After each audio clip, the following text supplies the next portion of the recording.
This lesson will cover the principles of the batting stance. It is very important that players understand that their batting stance on the left side of the screen is not the position they actually hit from. The batting stance is simply a place to begin getting ready to swing. The ready position on the right side of the screen is the position we are trying to put our body in when it's time to make a decision to swing the bat. The batting stance should help us get to a good ready position on time with every pitch. A good ready position has our body in position to get a good look at the pitch. As you can see here, the hitter's got a great view of the pitch. Good two-eyed look right back down the line of the pitch.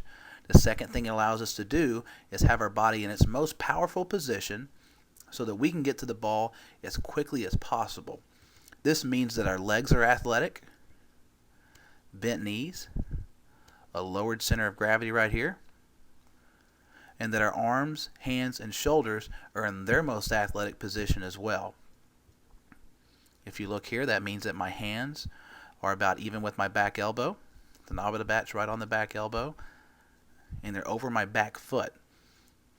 Now, in order to get a good look at the ball, we have to see the ball with both eyes, obviously. This happens if our feet, our knees, both hips, and both shoulders are in line with the incoming pitch. If any of these body parts are out of line, then our eyes will not get the best look at the pitch, and it's going to become even more difficult to perform a difficult task, which is hitting a fast pitch softball. To help our legs arrive in their most athletic point, which is bent knees, inside of our toes, then we should begin with bent knees inside of our toes and our batting stance. A hitter may feel stronger if they were to have their back knee over their back foot. However, they are actually less likely to get back to a good ready position with timing, and they've actually become weaker by doing this.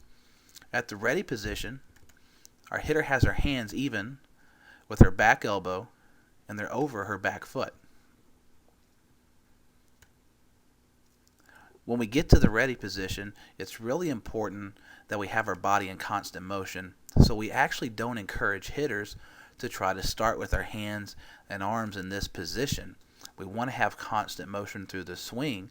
So it's really important that we actually don't start our hands, elbows, wrists, and shoulders, or shoulders will be lined up. But we actually don't want the arms, wrists, and elbows to be in the exact position that they're going to be at in our ready position. So what I like hitters to do is either start with their hands slightly above their back elbow to where when they start taking their step to get ready to move into their ready position, all they have to do is lower the hands, keep the back elbow where it is, and then they're going to keep their hands right over the back foot where the back elbow already starts, and the elbow is going to be even with the knob of the bat, or the knob of the bat may be slightly lower than this. The other way we could have done this is to have a hitter who has their hands underneath their back elbow to start, and when they take their stride, all they need to do is slightly lift the back elbow, and the knob of the bat will slightly go back to where it's over the back foot when they arrive at the ready position. Either way is going to help us get to our ready position with our hands, arms, in motion, ready to make a quick move to the softball. Remember, it's important for hitters to know that the batting stance may not feel strong, but it will give them the best chance to become strong at the right time if done properly. Once you've mastered these elements of the batting stance, then please watch the next lesson on the batting stance.